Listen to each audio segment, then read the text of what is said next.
Voilà, on avait parlé de tout avec nos enfants et on n'avait jamais parlé du risque suicidaire. Donc, d'oser aborder ce sujet même quand les enfants vont bien. Et il vaut mieux avoir réfléchi avant à qu'est-ce qu'on fait dans ce cas-là et qui est-ce qu'on peut appeler. Il ne faut absolument pas minimiser la souffrance de son enfant. On a tendance à dire mais c'est rien, ça va passer, t'as tout pour être heureux, heureuse. On referme une porte qui venait de s'ouvrir. La souffrance de ces personnes, elle est énorme et ne pas la minimiser. Donc il faut faire très attention à ces signaux faibles, ce que nous on a été incapables de faire.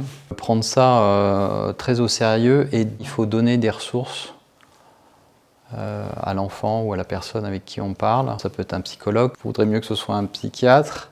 Ça peut être d'aller parler à un ami, à un membre de sa famille, appeler le 3114, aller voir un professionnel spécialisé, mais surtout ne pas rester seul. Et je sais que c'est difficile à entendre pour des gens qui sont en plein milieu d'une crise suicidaire, mais le suicide n'est pas la seule solution. Mais il faut se faire aider, il ne faut pas rester seul. Et vous pouvez aussi appeler 3114 si vous vous inquiétez pour un proche. Et il ne faut vraiment pas hésiter, il y a des professionnels qui sont là pour orienter, pour aider, pour écouter.